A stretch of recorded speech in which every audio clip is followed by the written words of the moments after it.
Fellow Ghanaians, good evening. I have not come into your homes for some time because I had hoped that the next time I did so, I would come to announce that we were ready to lift the restrictions and protocols and put our lives and economy back to normal. Alas, that is not the case. So it has become necessary for me to come to your homes this evening after a 10-week absence to provide you with an update on our nation's COVID-19 situation. As per data available from the Ghana Health Service, it appears that unfortunately our nation, like many others, is experiencing a third wave of COVID-19 infections.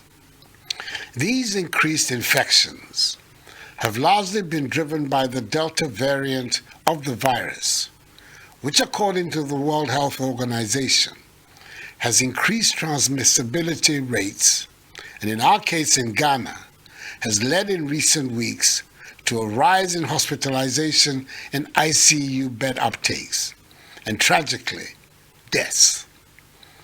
Indeed, in update number 25, the last date I rendered on 16th May, our total active case count stood at 1,314, with our daily infection rate standing at 100. 1,121,168 tests had been conducted, of which 92,460 persons had been infected. 91,146 persons had recovered, with a total of 783 deaths. Since that update, the situation improved significantly, whereby in June, our active cases stood at some 1,200. Our daily infection rate fell to 50 cases and recorded 10 deaths in the whole of the month. However, in recent weeks, we've seen a marked increase in the number of cases. As of Friday, 23rd July 2021, 3 weeks later, the Ghana Health Service is now reporting that our total number of active cases stands at 4,521. A total of 1,406,011 tests have been conducted, out of which 102,103 persons have been infected with the virus, and 96,759 persons have recovered. Our daily infection rate for the past week is 350 cases, and sadly, 40 more people have died from COVID-19 over the last 10 weeks, bringing the cumulative number of deaths to 823 deaths since the onset of the pandemic. Greater Accra and Greater Kumasi metropolitan areas remain the hotspots of infections. This entire development is very alarming. Fellow Ghanaians, it is obvious from the data that we've let our guard down, with many going about their daily duties in clear breach of and disregard for the protocols. At a time when the economy is on the rebound and businesses' activities picking up, we must do everything possible to contain this outbreak. We cannot afford to return to the days of partial lockdowns, which brought considerable hardships and difficulties for all of us. You returned me to office in the elections of 7th December with a clear and decisive mandate to protect lives and livelihoods and steer our nation out of the grips of the pandemic and onto a path of sustained economic growth and progress. Fortunately for us, we have tried and tested response protocols, which we have implemented since March of 2020. They've stood us in good stead, and we have no choice but to return to the strict implementation of some of them. It is extremely troubling to note that the high compliance rate with mask wearing has fallen alarmingly. The wearing of masks in public places, fellow Ghanaians, continues to be mandatory. There are no exceptions to this rule, and strict conformity with this protocol will be enforced. Anyone found to be flouting this directive will have him or herself to blame. We cannot afford anyone's recklessness to endanger the lives of the majority of persons in the country. The COVID-19 task force, which I chair, has recommended that a second look be taken of the protocols that have been put in place for social and public gatherings, in particular weddings and funerals across the country.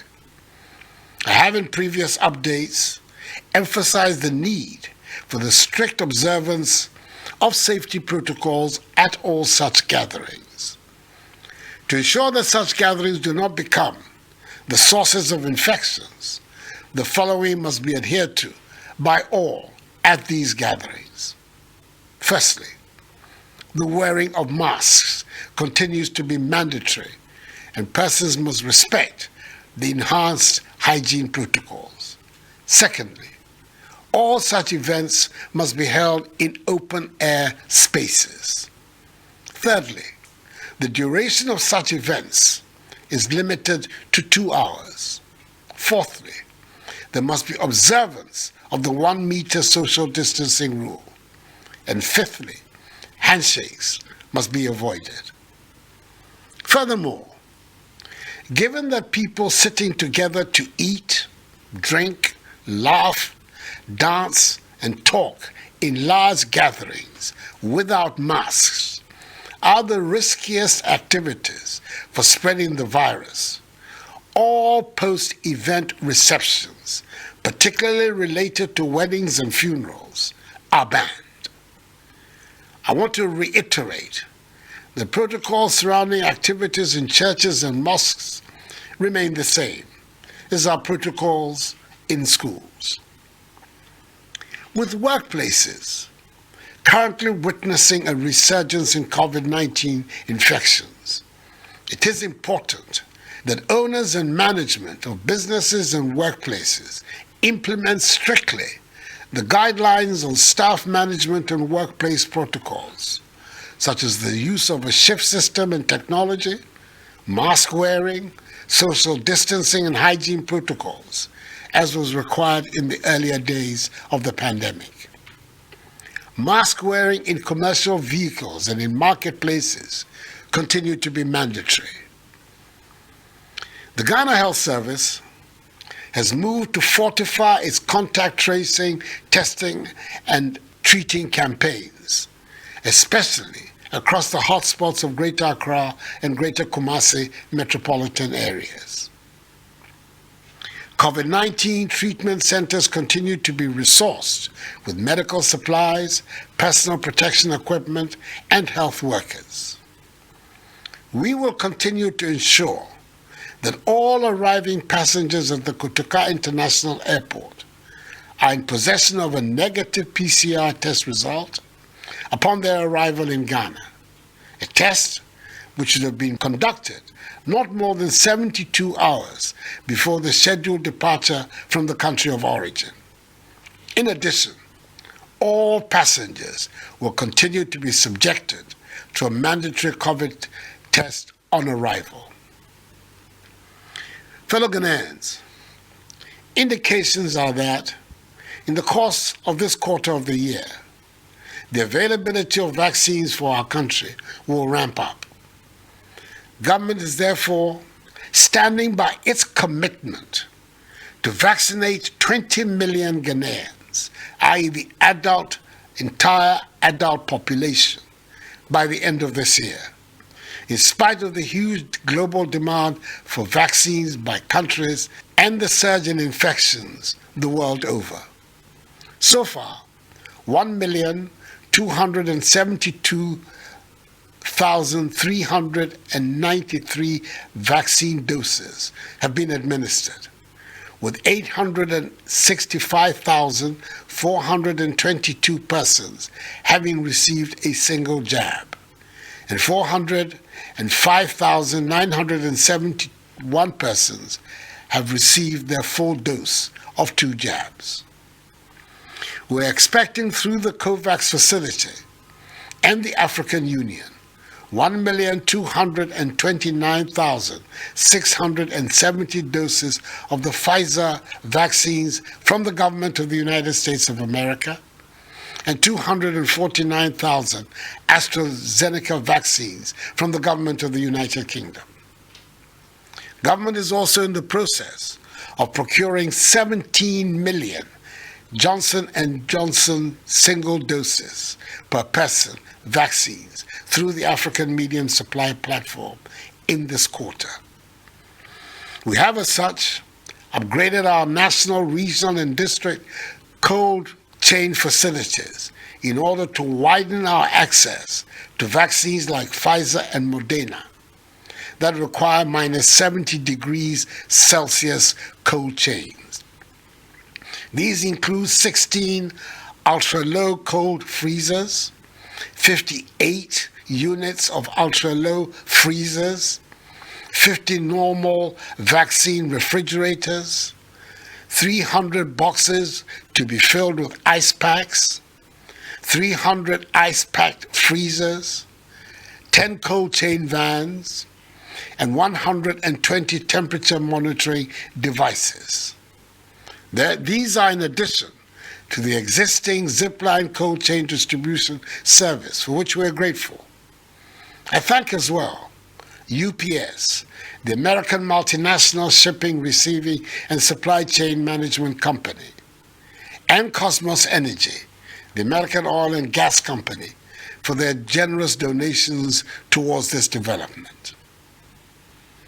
Fellow Ghanaians, it is important to stress, once again, that all the vaccines to be used in the country have been certified as safe for use by our national regulatory agency, the Food and Drugs Authority. There should therefore be no hesitancy amongst the population who are yet to be vaccinated.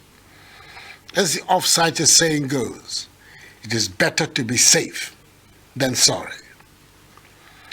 The global shortage of vaccines means that we must develop our capacity to produce our own vaccines domestically and reduce our dependence on foreign supplies. We must be self-sufficient in this regard in the future and prepare ourselves better to deal with any such occurrences in the future. To this end, the committee I established under the leadership of the world-renowned Ghanaian scientist, Professor Kwabena Frimpong-Boateng, to investigate Ghana's potential as a vaccine manufacturing hub to meet national and regional needs, has presented its preliminary report, which, amongst others, recommends the establishment of a National Vaccine Institute to spearhead this development.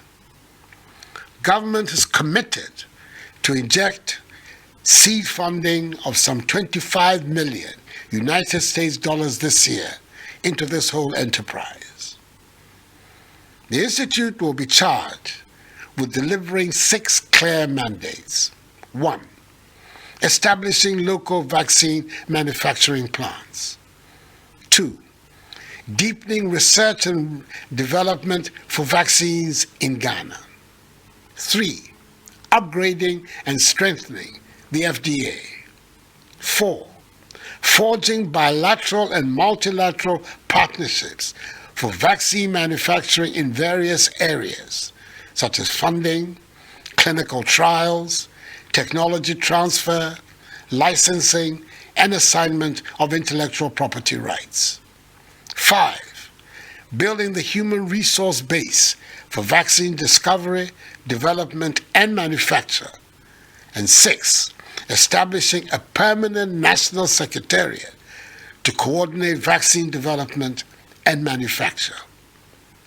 In the short term, the Frimpong Boating Committee is facilitating the capacity of domestic pharmaceutical companies to fill and finish COVID-19 vaccines. Enuanom, na ochi miense ntem nie, yare no asane ama ne ho so biom. Enam se, yendi hyehyɛ ne so. Titru, ye jai mask no hye. Mesramo, hyehyɛ ayaye efa mask no no. Mundi so. Se ufifie a, hye mask no. Eno, ene bɛbɔ ye ho ban. Na me yetumi apam yare yi efiri ye mem. Anyame me. Otie tene. Ila isa ewohe no ekun. Ejake wo ye hela agbeji no to. Titru mas wo. Min panyefai. Gbeji no to. La ke fosi ye mas wo. Nye yano. Ko sisia wo mask no ni ba bu hi. Ni ba wawo. No hwe hela keje wo manemi. Fellow Ghanaians, we must remember that the virus continues to jeopardize our lives and livelihoods. Without doubt, God has been gracious to us. I appreciate that the wearing of masks is difficult for all of us, but I entreat you to wear the mask. This is what will save us.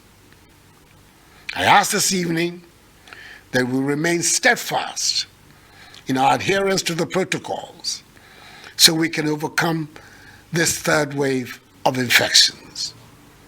If we do so, we will soon be able to return to our normal way of life. 0 active cases must remain the overarching goal, and I have no doubt that together and with the help of God, this too shall pass. For the battle is still the Lord's. May God bless us all and our homeland Ghana and make her great and strong. I thank you for your attention and good night.